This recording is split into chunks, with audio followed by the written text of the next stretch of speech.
Welcome, fellow synthesizer sickos. I'm Vulture Culture, and tonight we're checking out the brand new Cherry Audio Yellowjacket, which is on sale for $49 right now. And it is a software recreation of the EDP Wasp from 1978. So welcome. If you're new here, please like and subscribe. Helps keep the channel alive. And the way tonight's going to go is we'll go play a bunch of different presets, and so you guys can hear what the synthesizer sounds like. And then we'll do some sound design too, because that's my favorite thing. Presets are great. It's important for you guys to be able to hear what the synth is like, but really excited for tonight. It's going to be a fun one. So welcome, everybody. It is very intense, the color scheme, and I actually don't know, so we can figure that out real quick. Interface. I don't see anything that looks like it's going to help, so I think we're stuck with this intensely yellow. And the reason it's so intensely yellow is the original Wasp from Electronic Dream Plant in 1978 looked just like this. And I have a question for you scum snobs out there. Can I get some scum snobs in the chat? The original EDP Wasp was one of the first synthesizers to feature a DCO, a digitally controlled analog oscillator, but it was not the first synthesizer. Do any of you guys know what the first synthesizer to have a DCO in it was? I'd just be curious. So let's jump on in with some presets. We've got so many great presets, as well as a sound pack from JD Sound Sets, as well as James Dyson. We're going to just go through some of the favorites, or not the favorites, just some different sounds. Let's start with, let's start with the ARPs. What the hell? Alphabet. So, aggressive action.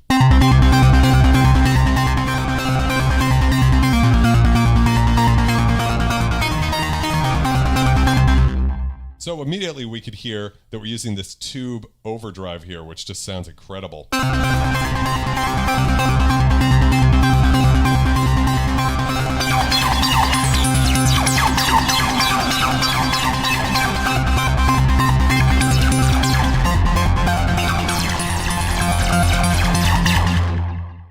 Mark Anderson, a lot of people think it's the Juno 6. It actually isn't. Alessandro's ARP.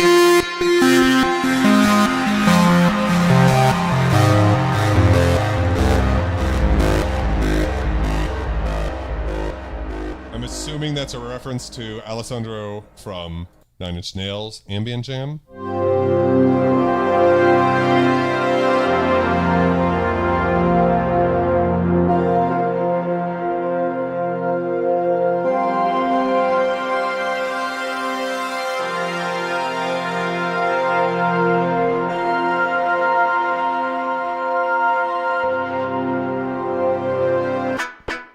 It's like a whole song just in that one preset. Damien, that's correct. The ARP Pro Soloist from 1972.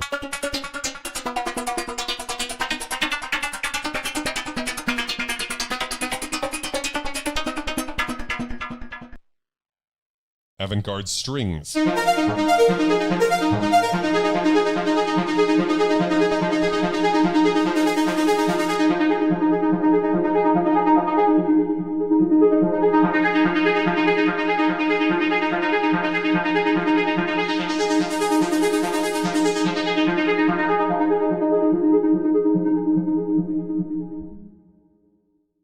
It certainly was the Juno 6 that popularized it. Band together. Using the bandpass, so the original synthesizer did have a low band and high pass filter built into it, which you almost didn't see in any synthesizers at the time. So really cool, incredible synthesizer that debuted at a price point of 199 pounds. And it was a very cheap synthesizer, very small. Actually, it's a built-in speaker here, which we could check out later. They've put in an emulation of it. It's just so cool. And also, I want you to notice how the panel changes right here. As I go to brass ARP, we move into one of these really interesting multi-modes called cycle, where we actually have essentially 4 wasps hooked up together, and we control the pitch, the pan, all of that stuff. So it's sort of almost like the Oberheim thing, where you can pan individual voices. Right?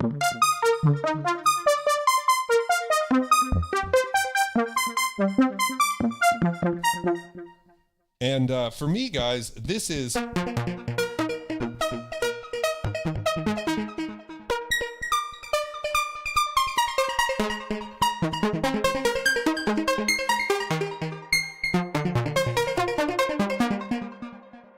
one of the best sounding software instruments I've heard. Really huge fan. I believe it's made of plastic, Jim. Cheap ARP from a cheap synth. What song does that remind me of? Cheeky Chops?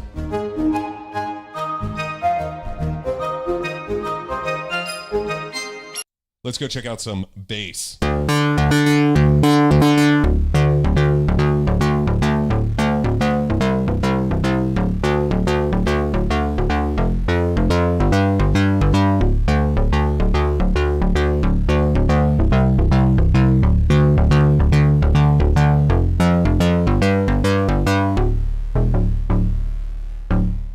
Hear these really great effects. They've added this cool octafuzz, and so we have different types. If we put on fuzz, you can hear how just brutal.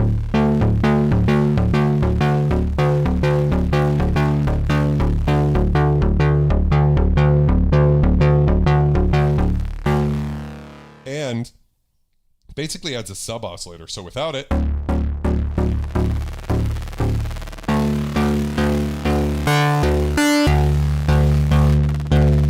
even go down 2 octaves. Really cool. Acidic Room.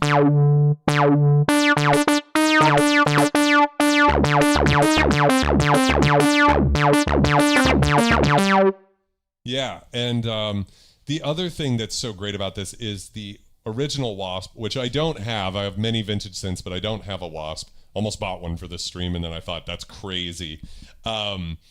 Damien asked, did the original Wasp have its own little speaker? Yeah, that's what we're looking at up here. And we'll get into some of that. I believe that section is over here. If we turn the speaker on, you'll see it actually puts a little microphone here.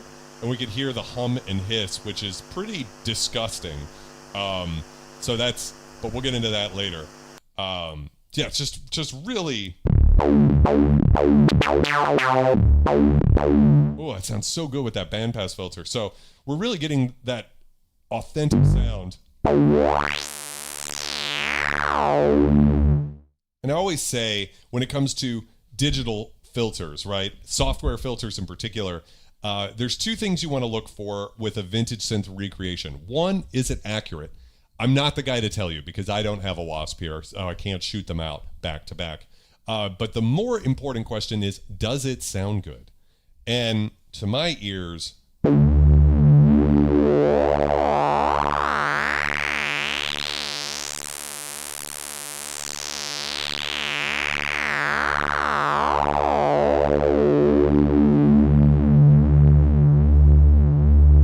that has a really cool sort of a sound. We've got notch as well.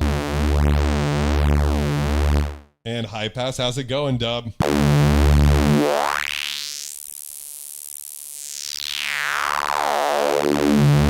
And then, of course, low pass.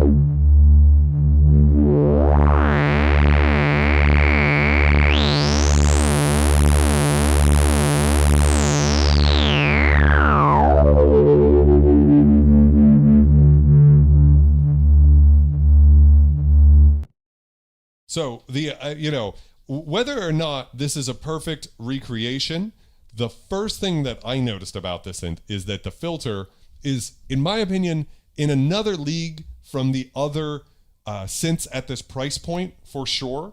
I think maybe only defeated by Atomica, the Polyvox recreation from Cherry Audio as well. But it's hard to say because Atomica has that Polyvox filter, which is a very characteristic filter, maybe too characteristic for certain situations.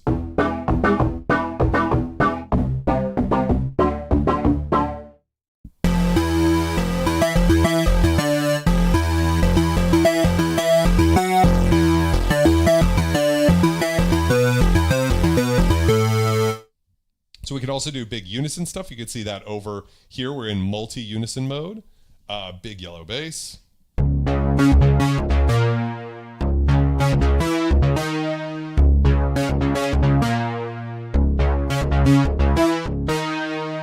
And again, this is using the cycle unison mode, and so we're essentially using 4 wasps, and that's because back in the day, you actually could hook 4 wasps up. In the corner here, where it says link, is a DIN connector, which looks like a MIDI cable, but it came out 4 years before MIDI. MIDI came out in 1982 when Dave Smith hooked a Prophet 600 up to a Jupiter 6 at the NAMM show, or NAMM, Vietnam. I always get it wrong. Chris Oliveria, how's it going? I would not say this synth is famous for sounding bad. In fact, it was used by so many bands. Nick Rhodes from Duran Duran.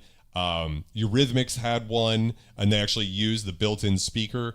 So there's many groups that used it. The Cure, and it's actually a really badass synth. The only reason I don't have a vintage one, by the way, is because it's very minimal. It's got 2 envelope generators. It's got digitally controlled oscillators, and the filter is cool that it can do low, bandpass, and high. It doesn't have a notch mode. That's unique to Yellowjacket.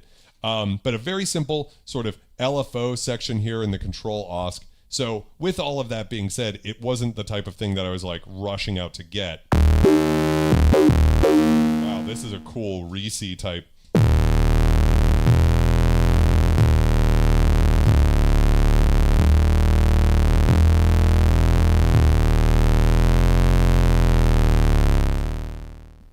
DeCarmick asks, what are your favorite current day sequential synths? I guess that depends on if you count the Oberheim stuff. I would say the TO5 and OBX8 sort of represent that. As far as modern sequential, I haven't been tempted to buy any of them.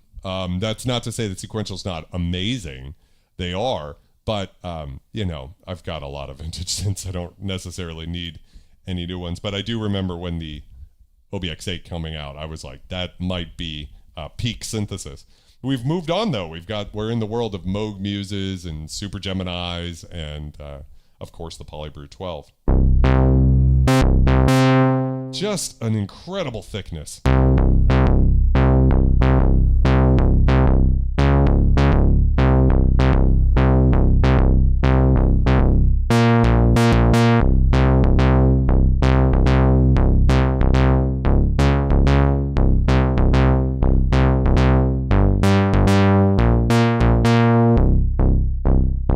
So, in my opinion, is there any point where when you hear that sound, you're like, it's just not good enough. I need the real thing.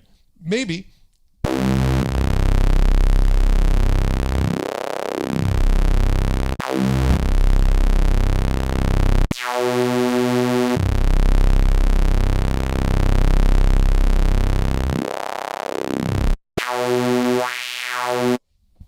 So let's jump ahead. There's some really cool brass sounds. I use this brass repeater in the intro.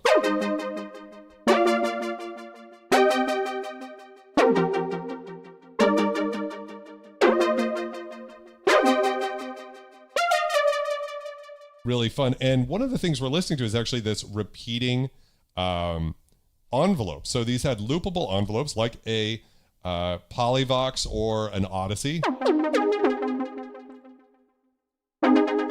We can control that amount here, just like on those synths.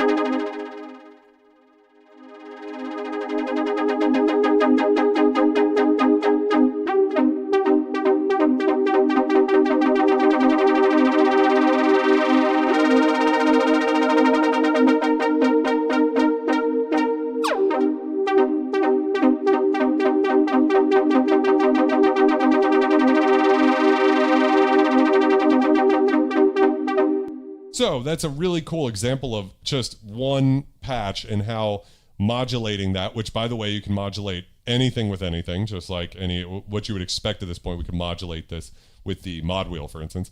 And, for me, that's just a beautiful, evocative sound. And it's using that loopable envelope that I'm familiar with from synths like that. Vulture Mom, welcome. How's it going, Mom? I love you. DeCarmick, digital amplifier section. Not really bothering me with a synth at that price point. I suppose if you want to go crazy, go OBX8, but it's quite a bit more expensive. Friends with Monsters, welcome. Yeah, this synth sounds great, I think. Let's go ahead and...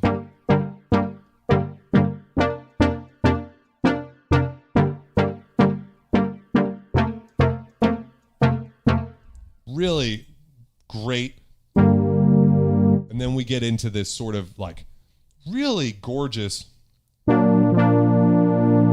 sort of territory.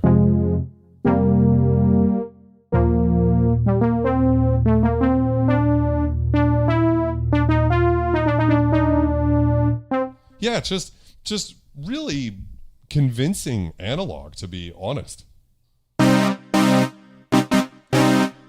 I say that's this patch, you could kind of hear a little bit of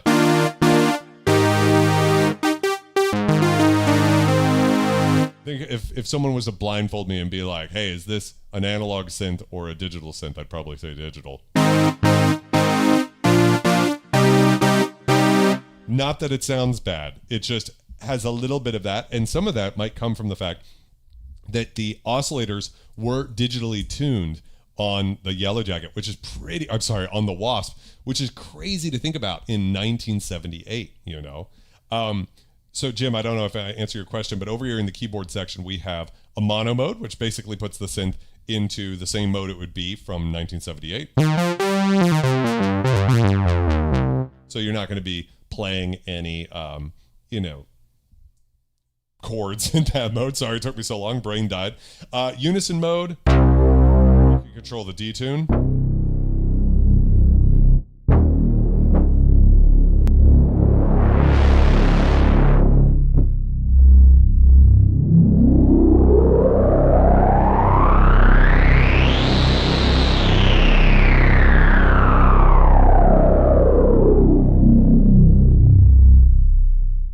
You don't think that sounds badass, I don't know. And then we've got poly mode, which is what we're in, where I can just, you know.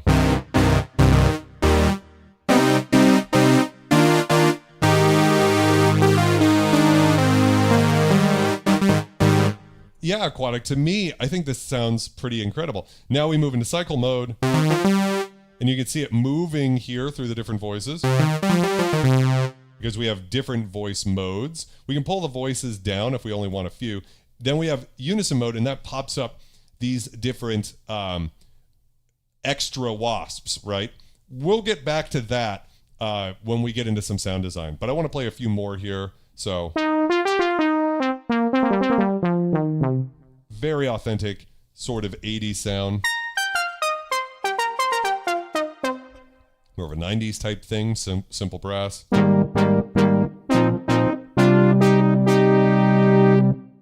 Really great stuff. Wide. This is using multiple wasps. So it can kind of go into that virtual analog territory in a nice way, I would say. But it can also do some really great stuff. Let's check out some of these chords. So it reminds me a bit of that sort of that 90s thing. Wild. This is called Elvira, Mistress of the Dark. Hilarious. And again, using this little microphone here. So good. That type of sound we've all heard before. Minor Swarm.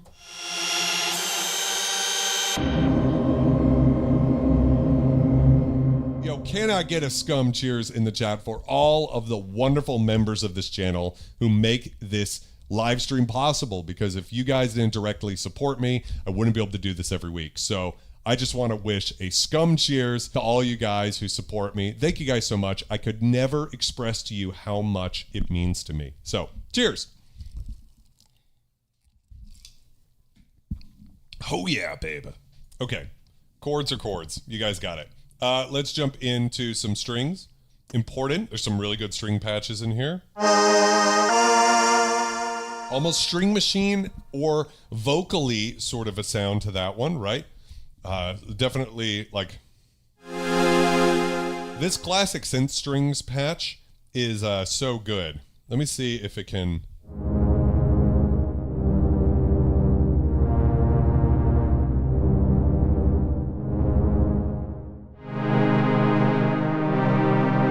Almost needs just a little less.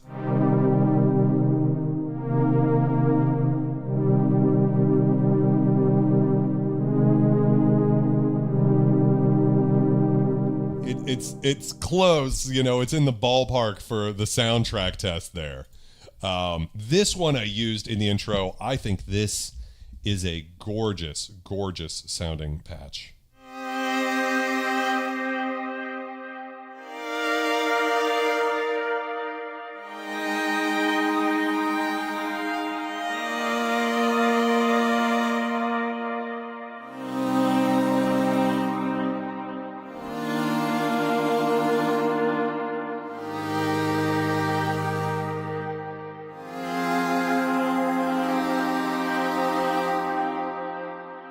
This one in particular, I know I'm going to come back to. It's something special, something different.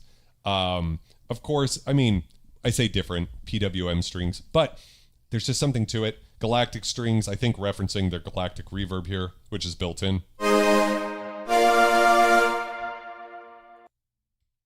High pass strings.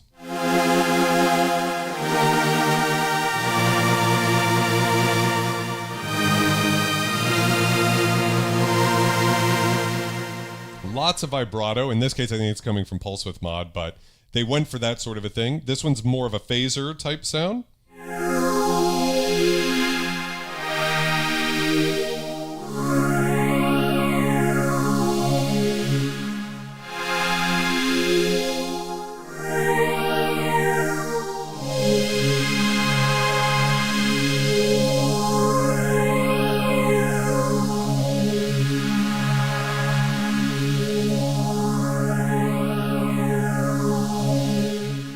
Lots of phasers.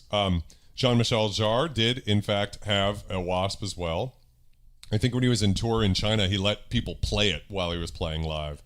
And then we got a couple here. This one's using the microphone, which is super silly, right?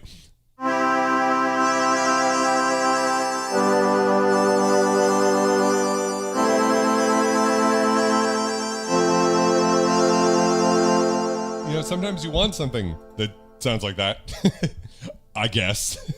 Let's move into some plucks. Daddy loves a pluck.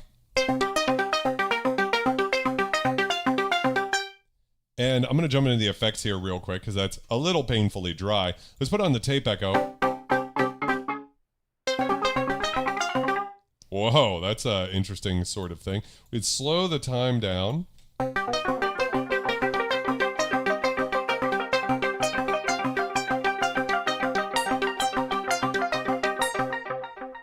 You know, and so we've got this beautiful sound. We could also ping pong it, right?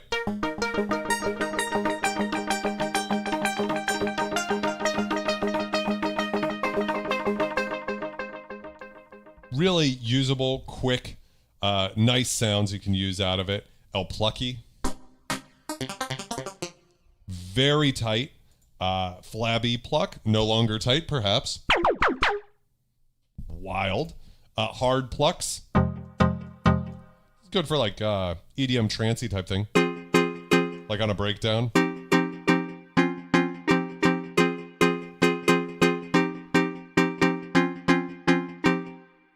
Really interesting how much range this thing has. Well, that is what it is.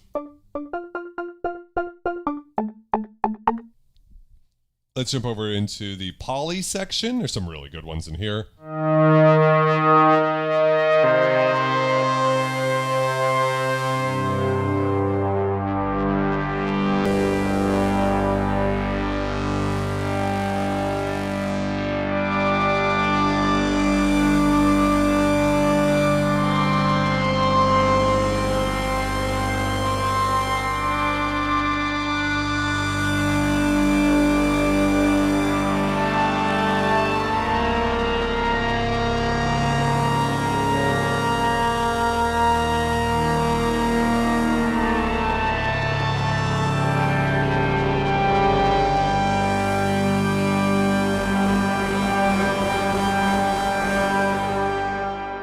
I was engaging the aftertouch there on my key bed. Right now I'm using a Matrix 6 as a MIDI controller.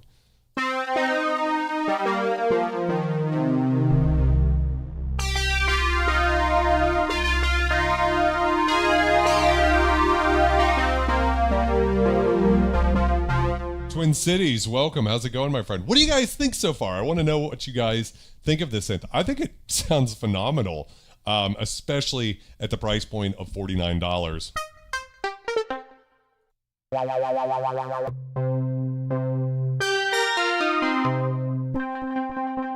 I used this one in the intro, though I think I modified it quite a bit. Again, this is using these repeating envelopes, and you'll see that the LEDs are moving at different tempos. So that's cluing you into a little polyrhythmic action, a la the Behringer, I said Behringer monopoly, Korg monopoly.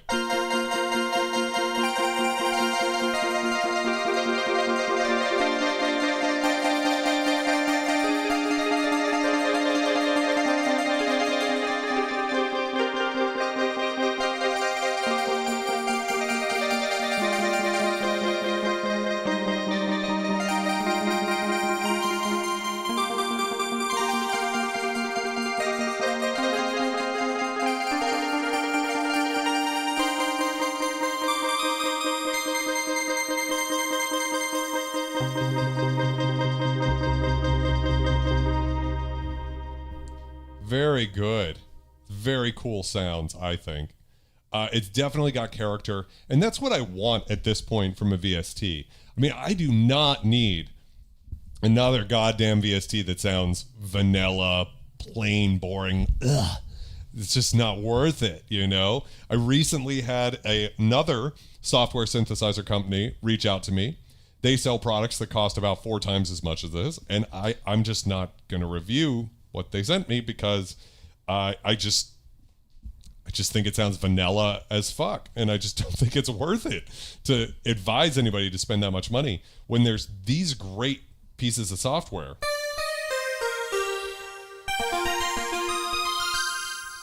Okay, 80s bells.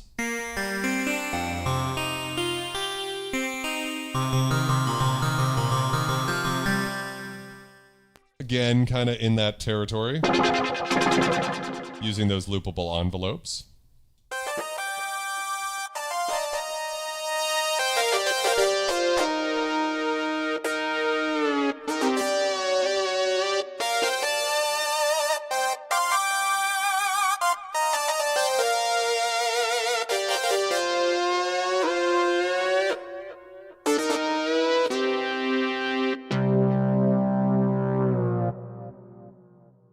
Yeah, I think it sounds really great. Adapt, how's it going, my friend?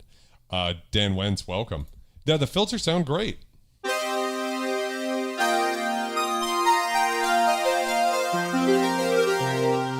All right, that's good enough. Let's go ahead and initialize a preset, right? And we'll start off in mono mode, so we'll just pretend it's 1978, right?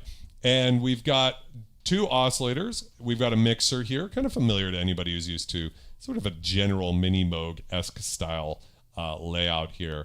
Torrent Vaccine says, I've cut down to almost just the rolling clouds, just to limit things a bit, but I'm always trying new ones. I would recommend at least trying the demo out, Torrent, because this is a really cool thing. I'm not saying the rolling stuff isn't good, but this is definitely a different kind of flavor. Listen to the sawtooth down low. You lose a lot of high end. I don't know what that's about. Versus, what's your there? Sounds like a regular sawtooth, but down low. I don't know what it is. Also, guys, I'm trying a new limiter style setup on my on the stream tonight to try to reduce YouTube compression noise when we're listening to something like a single oscillator or a filter sweep. So if you're still hearing that, I apologize. I'm doing my best here. Let's listen to the filter. So even with no resonance, right, there is a kind of a character to the filter, which does remind me of Atomica quite a bit.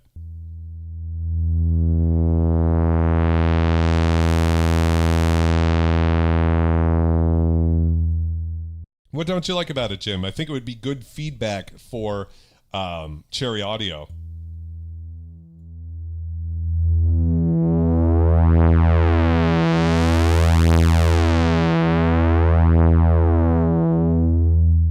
Let's add some resonance.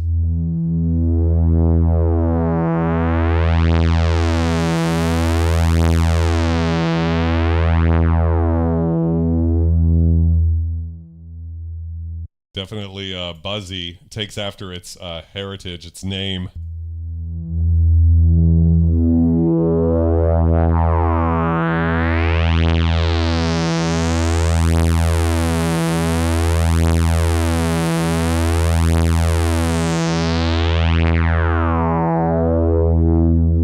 I don't know if I'm crazy, but somewhere around 50% resonance is where it kind of gives to me a little bit that there is, you know, some digital thing going on here. Not completely analog sounding. I can't put my finger on it. I don't know if that's just, for all I know, the CMOS based filter that Chris Huguet used in 1978 to create this might just sound that way.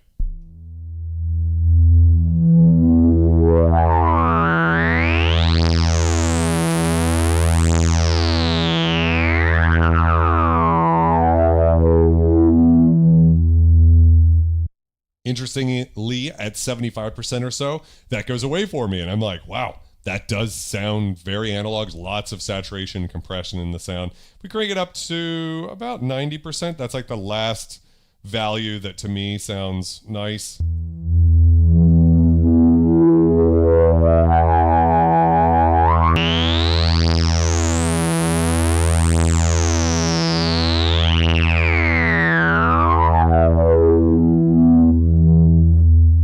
So Jim, and I don't mean to sound rude in any way, shape, or form here, but are you just saying you don't need another VST as opposed to you have like a specific criticism, or are there some VSTs you think that transcend, will go all the way up to 100%? Turn the volume down a bit.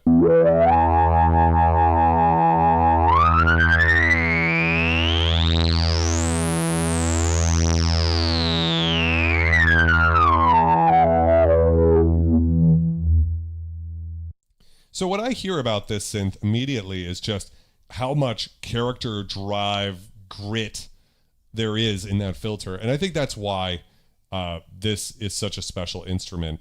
And we already kind of checked out the other modes. I just wanted to hear that on its own. We could take the, let's put it in the poly mode here.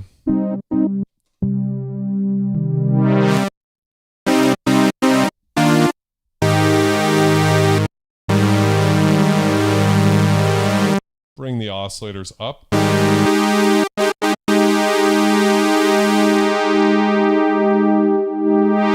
Trondog, welcome. All right, so we also have pulse width oscillators. You'll notice oscillator 2 doesn't have any pulse width mod, really.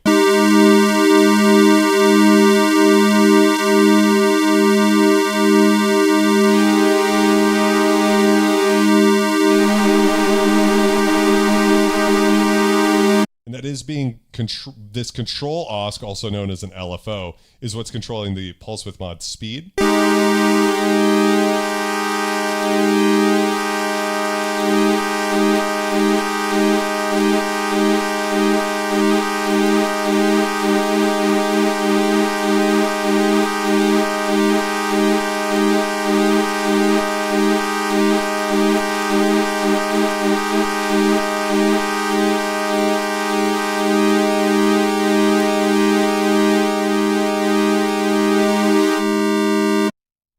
Second oscillator is just doing its thing. And then we have this third oscillator. So the story here is, I believe the next synth they put out was called the Nat, and it was even cheaper than the Wasp. And but what they did to make that single oscillator in that synth a little beefier is they kind of auto-routed some PWM to that. So they added that to this synthesizer to give us the opportunity to have a little bit more flexibility. So you can hear that there's a lot of, or not a lot, but some movement in there.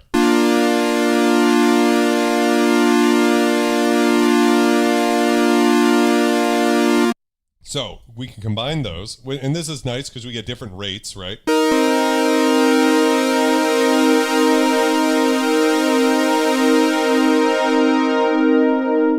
If we want to increase envelope amount, that's here. With decay all the way down, we get this sort of organ style attack, right?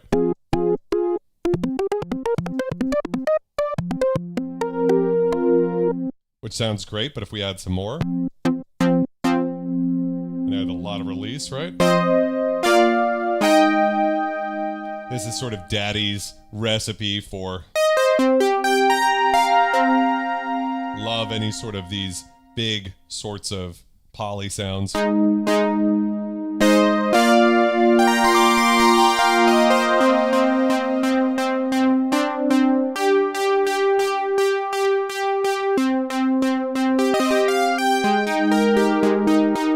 Let's add in that.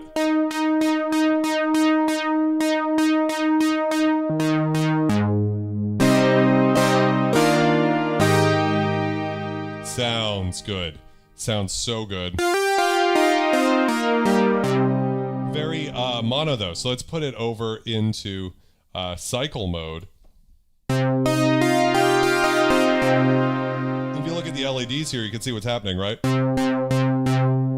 So we've essentially kind of like, you know, an Oberheim 4 voice where it would cycle through the voices. Now we are cycling through what we have. So why don't we put oscillators 2 and 4 hard left and right, and we'll put oscillator 4 up 12 semitones, and then we can pitch, let's see, or I'm sorry, let's bring that back to just 0.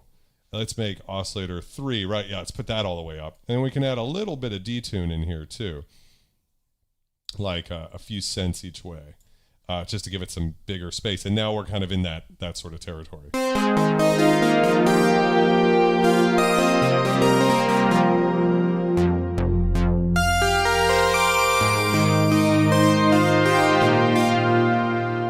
No effects, right? It just sounds that good right there. Friends with Monsters, I did check out some of the acid patches earlier, but we could try acid next after this. We can always try acid. So those pitch inconsistencies are really great. And then where it gets super cool is we can actually mess with the release a little bit and even attack. So this is cool because now, much like my CS70M behind me where the envelopes are a little wonky because it's a little out of, like, it probably needs to be calibrated, which requires going in and manually turning all those, 12 voice cards. So now we're going to add some inconsistency into the envelopes, and that's really when it starts to sound vintage to my ears.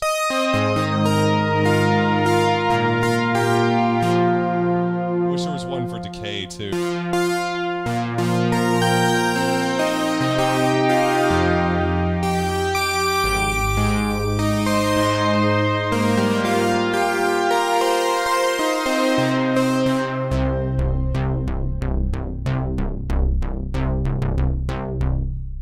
Ambient Knots, welcome. How's it going, my friend?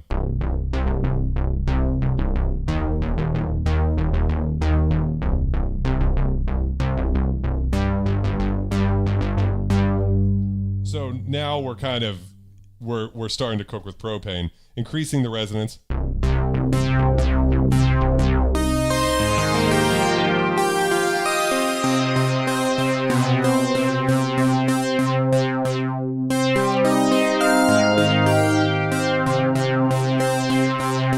Actually like a little bit of a higher cutoff. You can really hear the saturation in there. But let's bring the control down.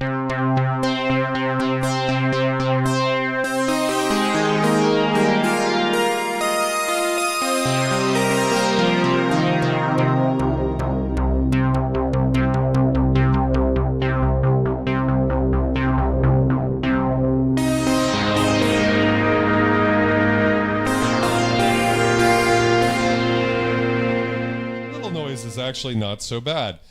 We have keyboard pressure here, so I could just apply that to allow myself to get a little aftertouch.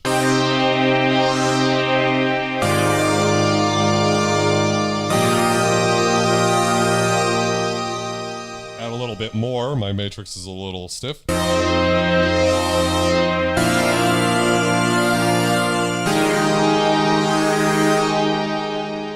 Let's go. Your wish is my command, Jason. Let's put on the phaser. I do not like too many poles, which might be surprising to some of you guys, right?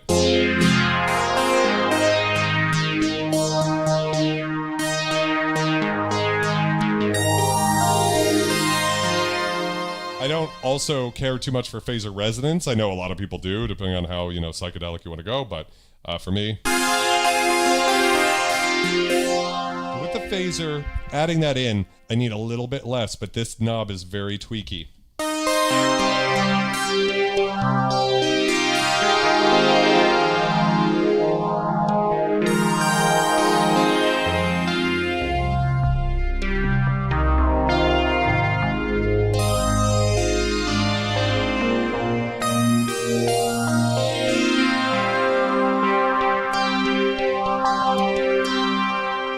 So good, doesn't it?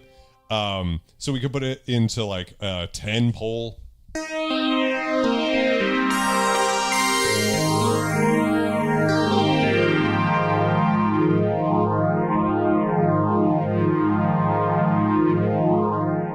This goes up to 16 voices if you want it.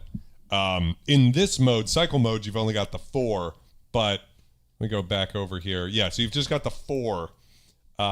So to turn this into like a strings patch, which I know is your fave, Jim, we just add attack.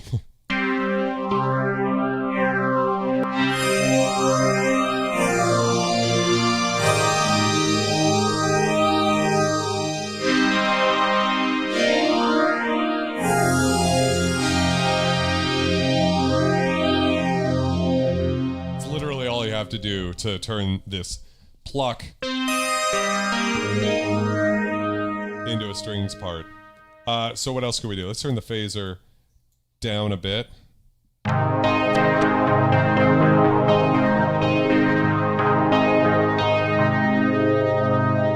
do have, of course, have an arpeggiator if we want to go. And we could even put them in random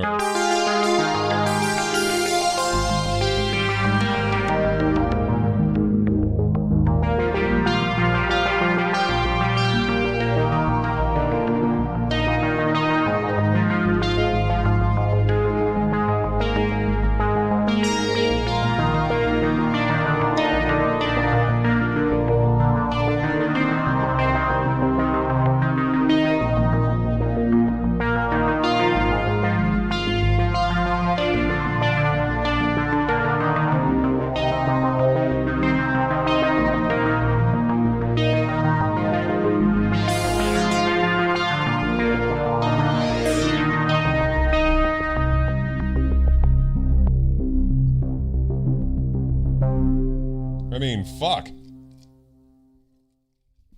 It's so quick and easy to use.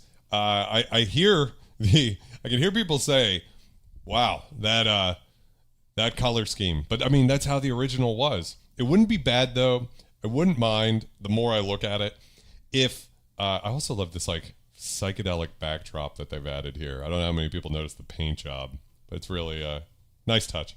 I wouldn't mind them allowing it to be, and again, I'm so sorry if this is a skill issue and this is an option. My apologies, Cherry Audio. But if there was a vintage mode that just kind of dulled out the yellow and turned it away from like toxic Gatorade on your eyes to like mellow, almost, what do you call that? Like envelope paper, like a little more sepia to it wouldn't be bad. Just so that you're not staring at it all the time. Let's turn the speaker on with the arpeggiator, because the arpeggiator was fun, right? And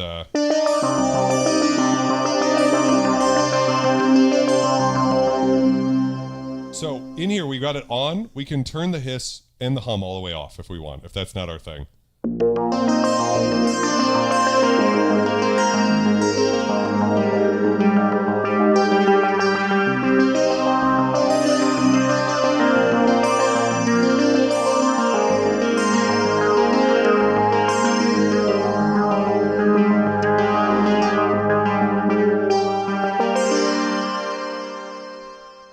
George, welcome. How's it going? Taryn, how are you doing? Adapt Manipulate says, I don't know, with polyphony and effects, it's no longer a Wasp. I mean, it sounds cool, but it's lost sight of what made the OG awesome. So I actually agree with you, Adapt.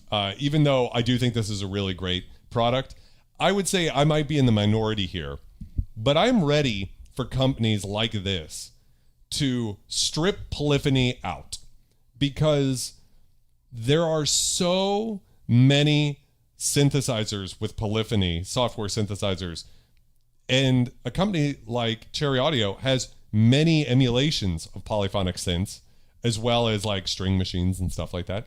So I kind of like it when I get a new plugin and it's only monophonic, because that's what the original was like. Now in this case, I do like the cycle mode because that does feel kind of unique. And it was historically accurate to the time, right? That they had the ability to connect up to 4 wasps together. But there is a way in which Adapt is right, where, you know, when you open up, I mean, Atomica is cool because no one's done a polyphonic polyvox. But for synths that have been done before, I kind of like the purity of keeping it, hey, this is what the Wasp was like. Having said that, I understand that I am not the target market for a synthesizer like this. A guy who's got a room full of vintage synthesizers is not the target market for this product. It's everybody. I just think that we don't need synths, like, no one's going to buy only Yellowjacket anymore, right? The world we live in, I don't think. I think nowadays people buy a few plugins if they're into this like vintage synth thing. They'll buy 2 or 3, maybe one from this company, one from another, and I guarantee you one of them will be polyphonic. So I do kind of agree with Adapt, where it would be kind of cool. But anyways, that's enough of a rant there. So the speaker's cool. We could turn the hum back on and hiss. It's a lot, but the option's there in case you want it. I think it sounds.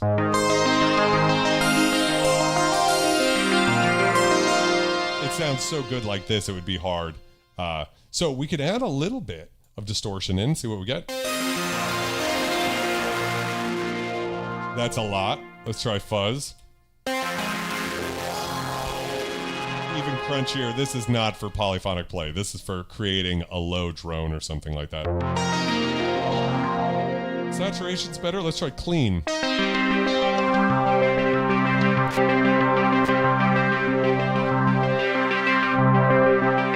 I guess in clean mode, it's so you can add an octave.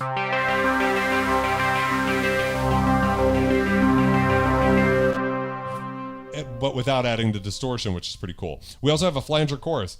It's crazy that you can have the phaser and the flanger chorus on as well. So let's turn the phaser off for now and turn the chorus on and see what we get.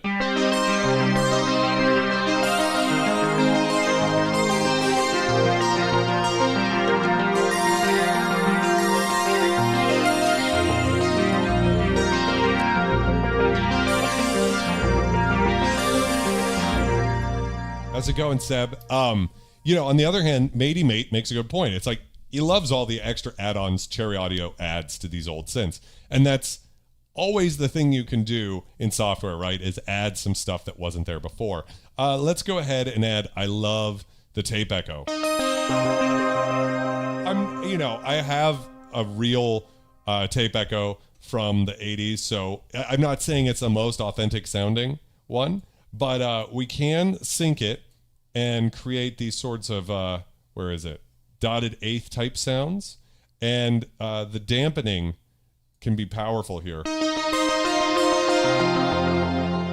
If we put it in ping pong, it's going to be very wide, but we got to add some dampening because otherwise it's too bright. Well, maybe not in this particular case, just because we have some of that. So let's add some feedback as well.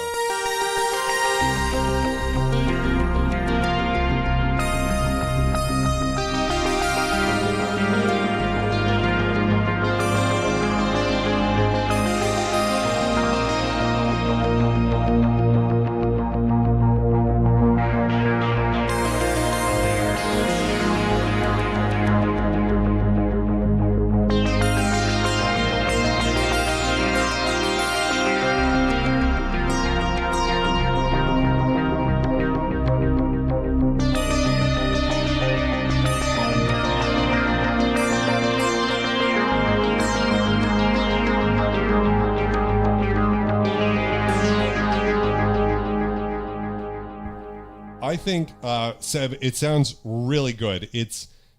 I would say Atomica might still be my favorite of the Cherry Audio plugins, the Polyvox recreation. However, it's not as good of a general pocket knife as this synth is, because this one sounds really good, really balanced, but with a lot of character.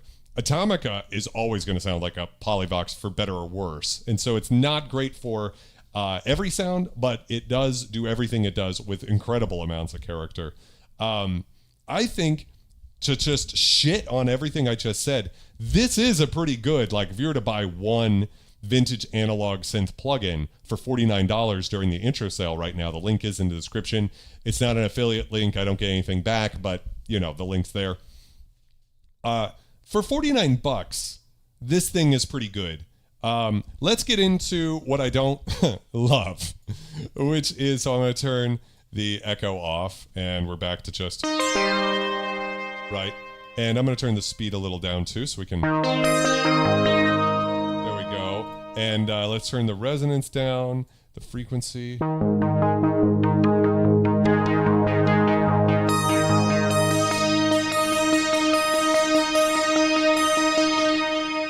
Somewhere in that neighborhood, right? And maybe even tighten it up just slightly.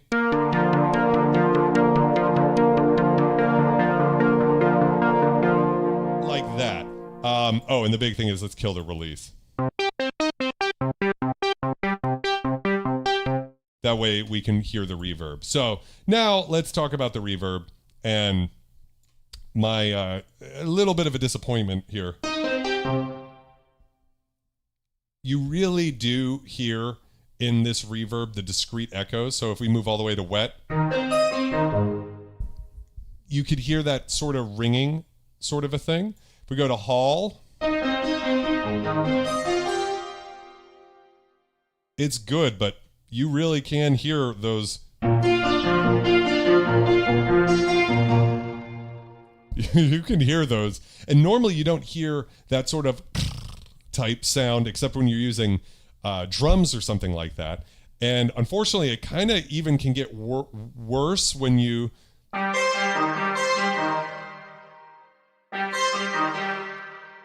don't know if I'll get a good one, but sometimes if you get the high pass, low pass, you can get even more weird resonances.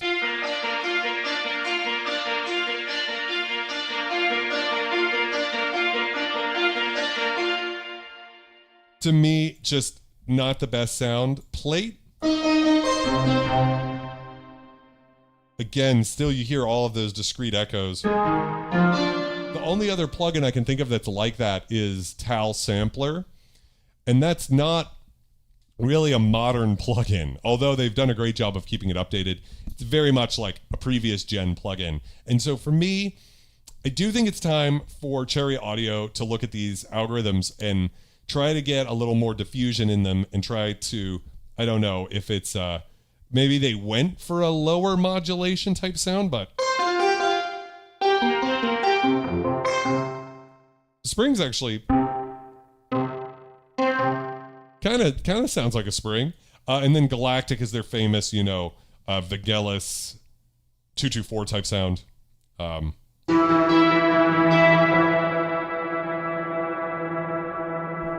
Let's just listen to that.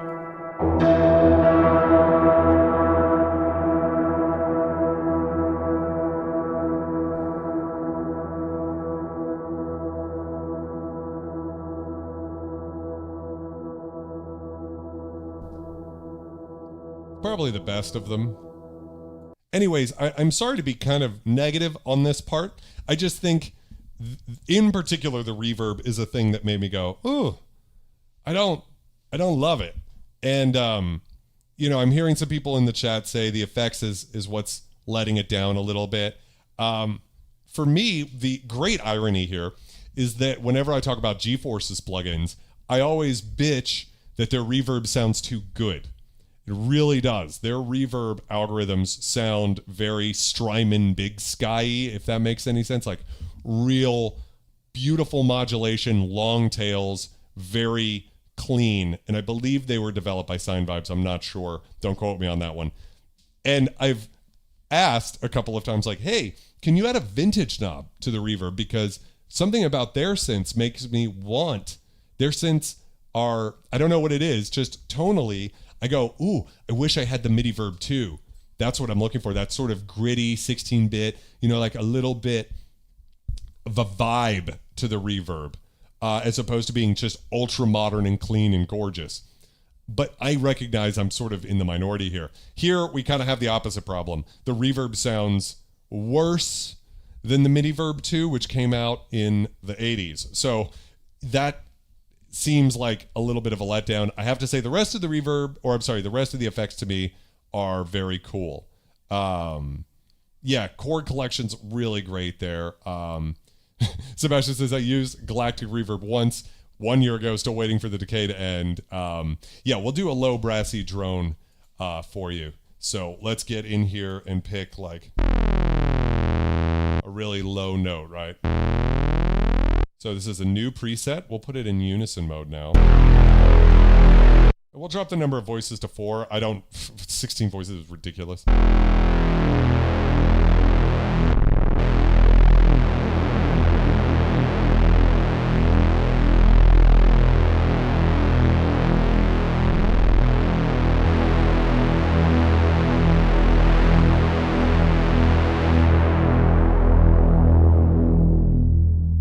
So what we're going to need to create a drone and some evolution, right, is we're going to modulate with the LFO the filter.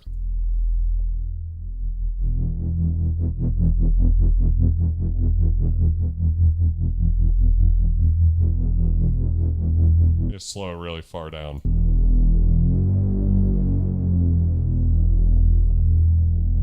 Can route it to the amplifier as well. We have free and re-trigger, so we could have it re-trigger if we wanted. That's useful for, let me just demo this real quick actually. Like for instance, if we wanted to do a down saw type of a sound.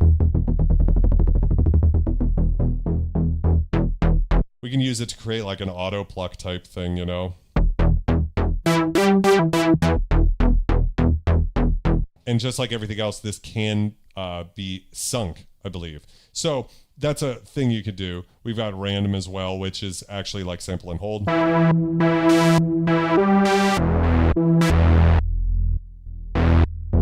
Right. Yeah, not brassy, bassy. I misspoke there, but I did take your meaning. But let's just use the sine wave. That's what we want.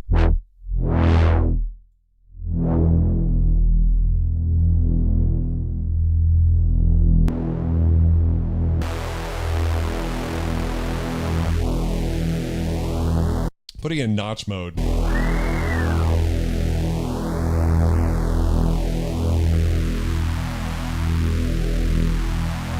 I love the sound of a notch filter for this type of thing. So to create a drone, we need some attack. More attack. Plenty of release. Almost all the release we could take. Let's use a little attack decay here. And what we'll do is we'll play around and maybe even try negative filter.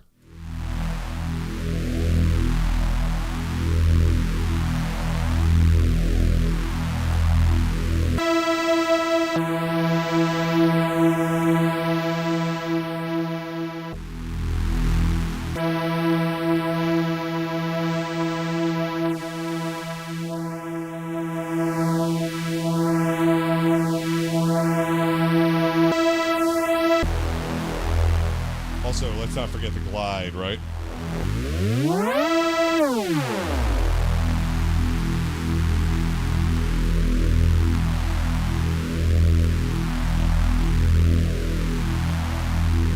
We'll get back to the arpeggiator. We'll get back to the arpeggiator, matey mate. But right now we're doing some dirty drone type stuff.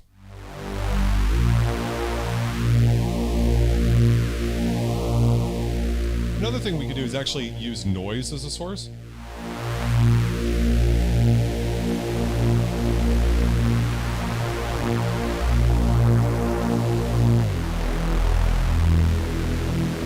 Which could be a really sort of dirty sound to it. Because you're literally modulating the filter with that sound.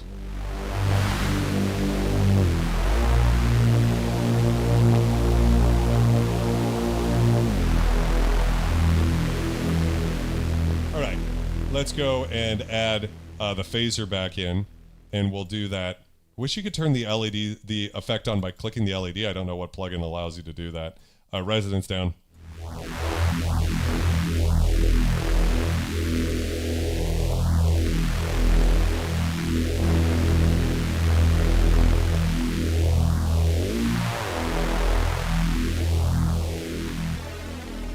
Little chorus here.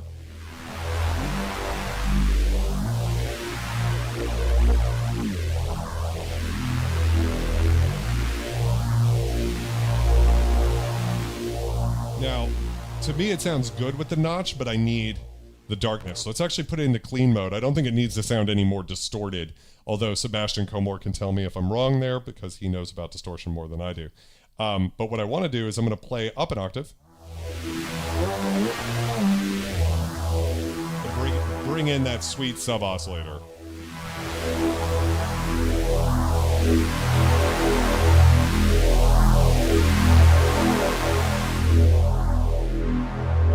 Bring the tone down.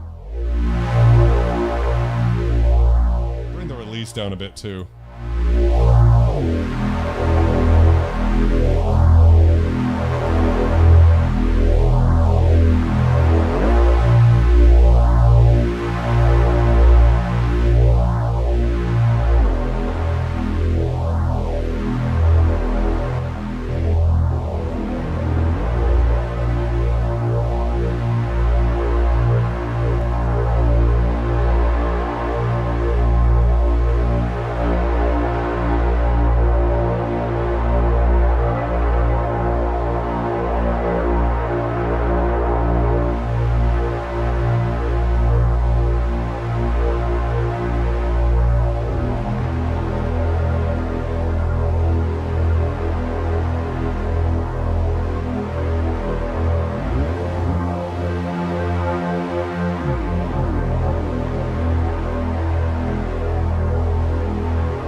So fucking shit. I mean, very cool. The thing about using a bandpass filter is it's letting, sorry, not bandpass, a notch filter, it's letting the high end through. So if we just take that same idea, but use a low pass, it's going to get more into the deep territory, which I think might be more what Aquatic was hoping for.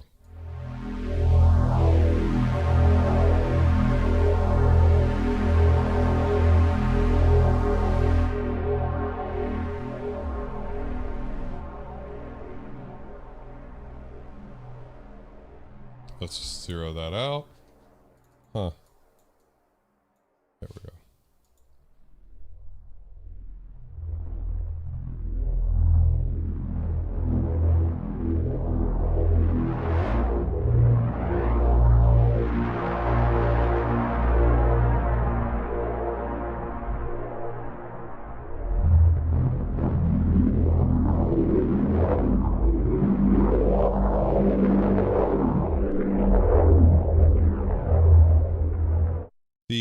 Using the noise here to the filter is like a cheat code for getting these insane dark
Yeah, multiband distortion is a whole different animal. Yeah, definitely a really cool sound. I'm glad we went down that territory. So now jumping back over, we've just initialized the preset again. Let's go to a random order here. And what else do we have? We got chants. We got a lot of stuff that could go on here. That it's a little bit more deep than it might seem. So.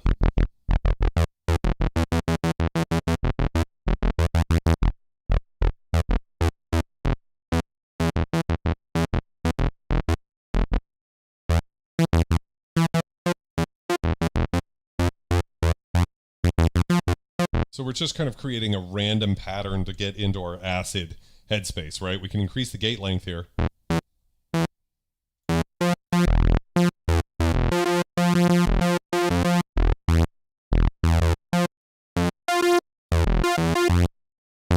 So if we wanted to go kind of traditional, we'd use just one oscillator, either a sawtooth or a square wave.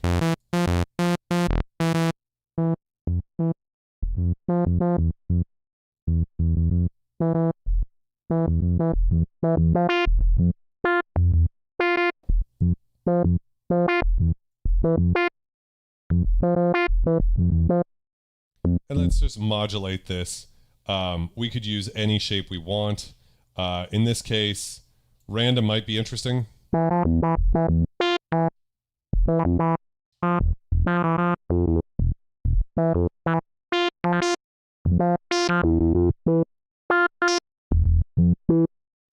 And again, if we want more notes, we just increase the chance amount. I'm just trying to create something that we can then run through some distortion to give us that sort of a sound. Let's start with the echo though, just to give it some love. Some digital echo because, you know, it's the 90s. We're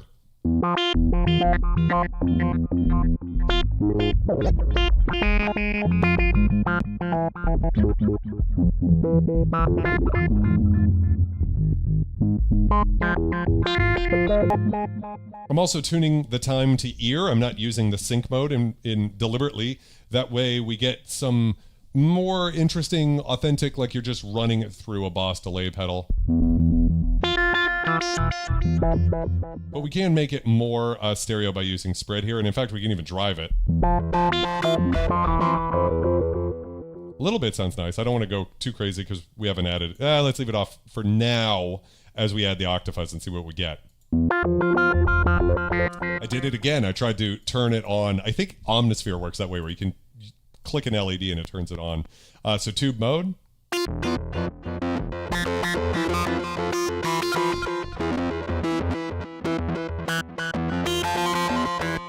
We'll go to fuzz mode.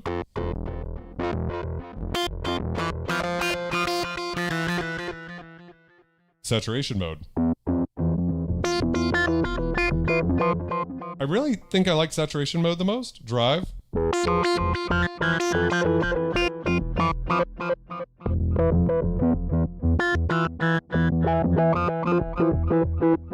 And by taking out some of the tone, bringing it down a bit, we help sort of preemptively cut off that too bright to be analog type of sound. Let's bring in the sub oscillator now.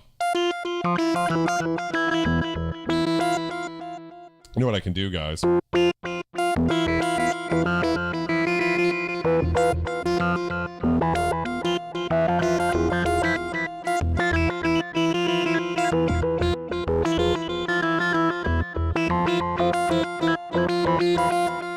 We now have a sort of a less intense violet jacket.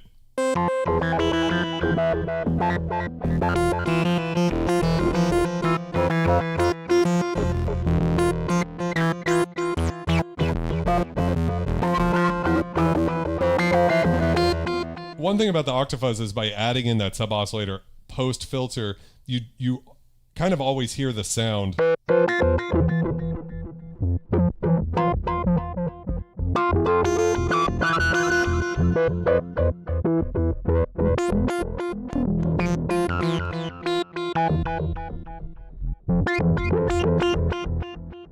Does 303 have a bandpass filter, or am I just hallucinating because of the acid?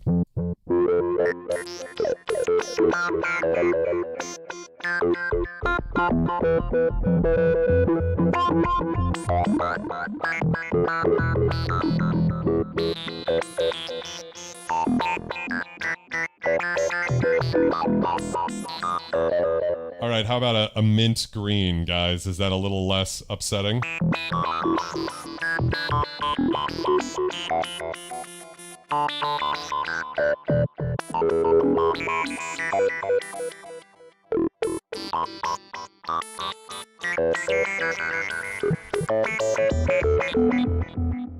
So I think it could get pretty vowely. I don't know if to you guys this sounds particularly acidy.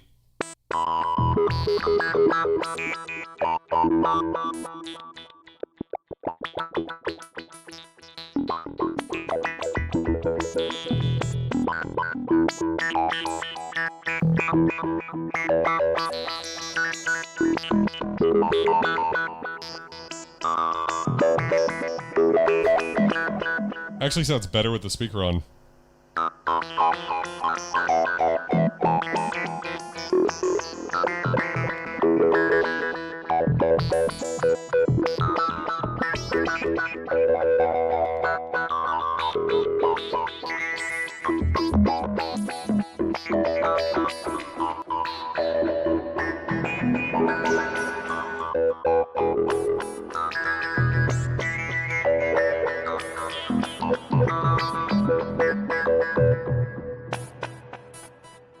I don't know if that passes the acid test, but it is very, yeah, I mean, my love for Juno Reactor, in fact, I think I might have it here.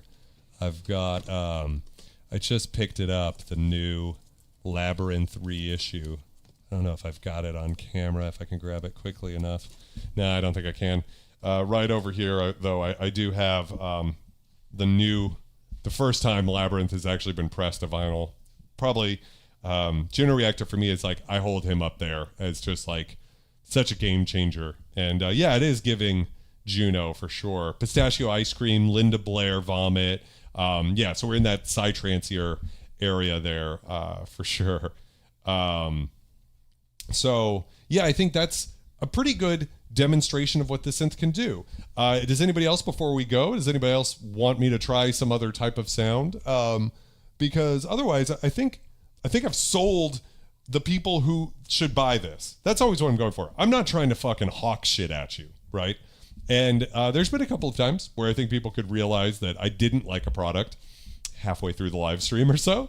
But for me, this is a really great instrument. And I think it's Cherry Audio's gone up a tier in my opinion. I think that they have done something really cool, and I'm very excited.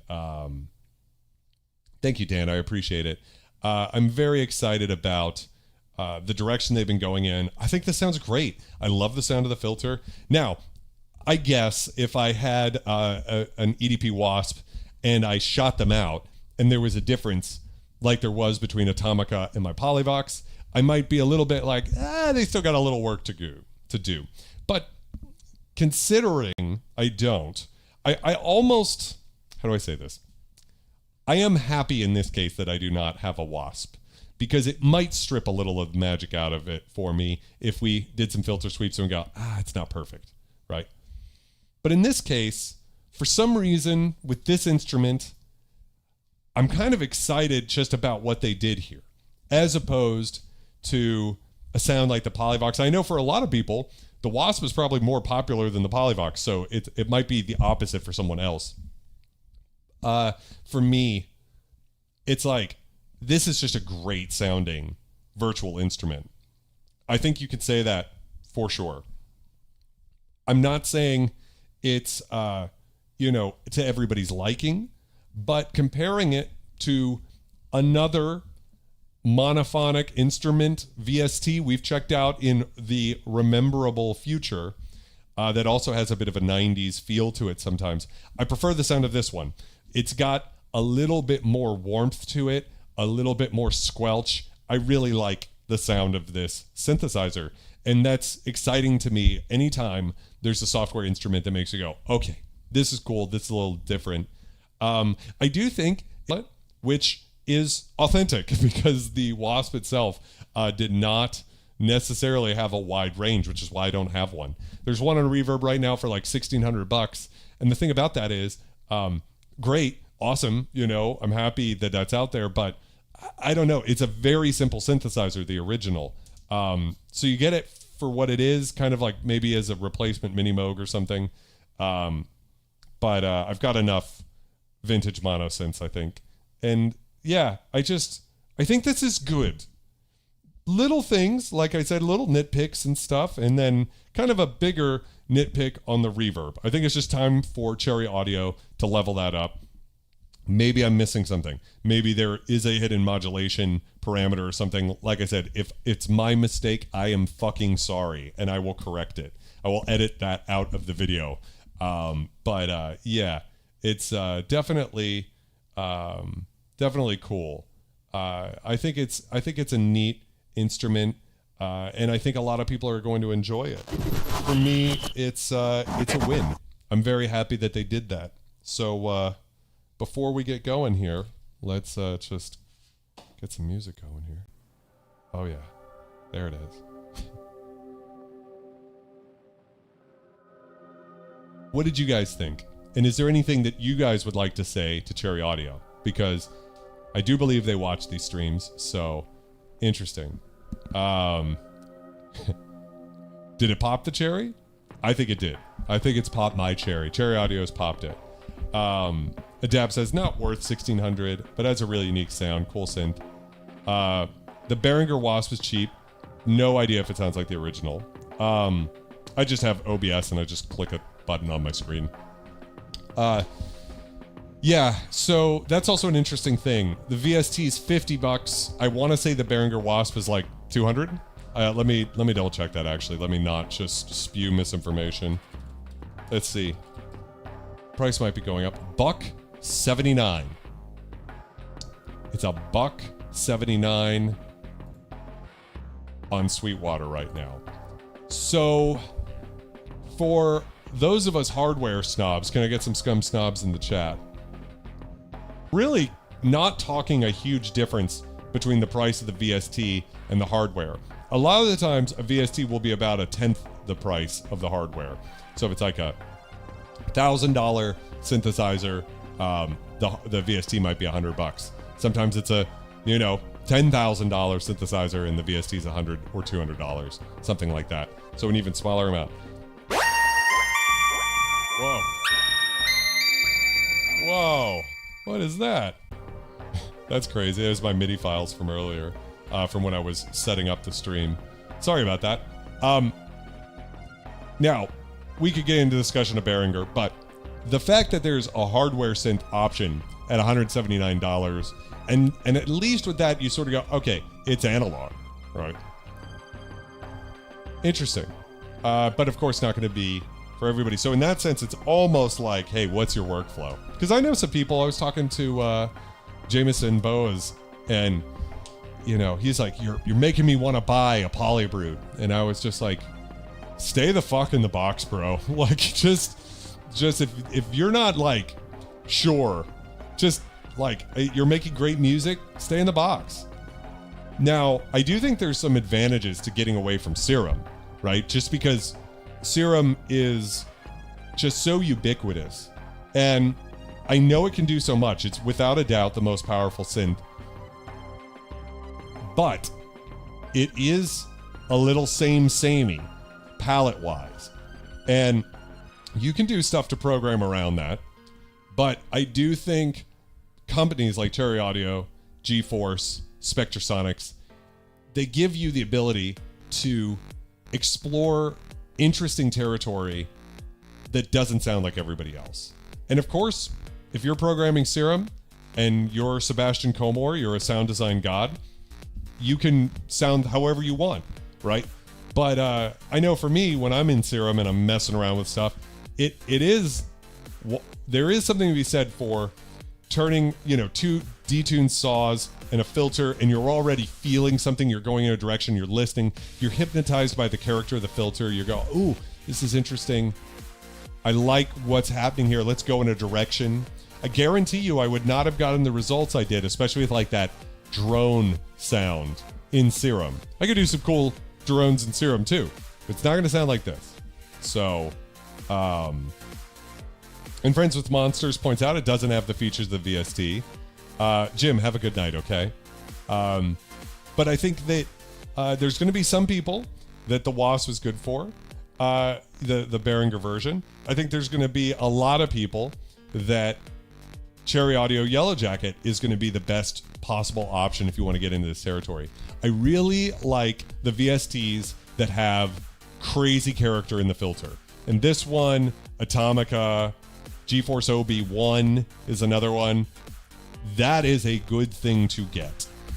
VSTs, even a vintage synths that have somewhat vanilla filters, like the original vintage synth I'm saying here now, they emulate it, they do a good job, and it still sounds a little vanilla and ultimately virtual analog. You could get there with Yellowjacket, a little bit of that 90s virtual analog sheen. That's not my thing with this synth, but it could sound really good, really analog.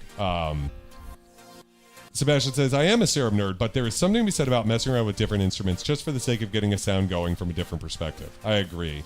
Thank you, Tron. Thank you, Adapt. Why is the Behringer model so inexpensive? I'm sure someone could throw a snarky comment in here. Essentially, Behringer does a lot to compete on price. Essentially, that is their, and always has been, their biggest thing. There's a bunch of reasons for that. One is they basically own a city in China where all of their factories are.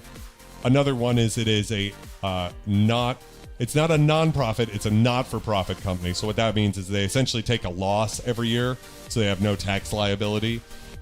Whether you think that's ethical, it is what it is. A lot of companies do that type of thing. When Disney closed the Galactic Star Cruiser after less than a year or so, they did it so they'd have a tax write-off. They could just say, hey, we had a negative year this year because this didn't work, right? And another reason is Behringer's model. And again, I'm not trying to hate on Behringer here. It's just is what it is. They don't pay a lot in R&D. That is the people who invent new synthesizers, right? Instead, they copy a synthesizer that already exists. And they've been sued for it. It's happened before. They usually win, though, because once you're past that 7-year patent window, a circuit is a circuit and you can clone it. And there's really no protection for, perfectly ripping off another company. And I think most of us don't care when it's something like the Wasp that's not in production anymore. No one's making, the original creators of the Wasp aren't making it. Novation, if you want to say, is the spiritual successor to EDP and the Oscar synthesizer company, all of that. Imposker is the GeForce plugin. Novation's not making the Wasp, so somebody can, and that's kind of cool. When they do it to modern companies, especially smaller companies, and they're putting people out of business, that's not as cool. So, yes, they're using super cheap parts, but that's part of it. So, yeah. And Adapt points out that because of the tariffs, there will be a big difference in the prices. So Behringer is 100% made in China. There are plenty of synthesizer manufacturers that get their parts from China but assemble them over here. So, yeah. So I am excited about it. I haven't yet. I haven't done it in Magic Kingdom, right? But I need to. Yeah. Yeah. Yeah, and that's the thing. Roland has given them a big opportunity. I think that Korg, you know, has given them an opportunity by they themselves not putting out an analog monopoly, an analog poly 6, or a Trident. Like, they could do it, but they've chosen not to for reasons that seem a little mysterious to me, considering how much you can cash in on vintage nostalgia now. I'm sure there was some equation they did, and they said, hey, if we did a Poly 6 reissue, we'd have to add so much to it to make it feel modern, but at the same time like that reissue, and it's just not worth it. Somehow they came up to that conclusion, and they've opened the door, you know, for Behringer to slide in there, and that's on them to that extent. Yeah, what is it, 17-year patent window? Oh, is V Collection 11 coming out tomorrow? That's pretty cool. Yep, Yamaha's giving it over. But we'll see in the future. You never know what Korg will do. I'm a big fan of Korg. I think they're a really cool company. They made really great modern analog synths, and they make probably the dominant digital synth manufacturer right now. So, anyways, guys, with that, I think we can call it for the evening. I'm really excited for next week's live stream as well. It's going to be a fun one. Continue to be excellent, guys, and I will see you in the next video.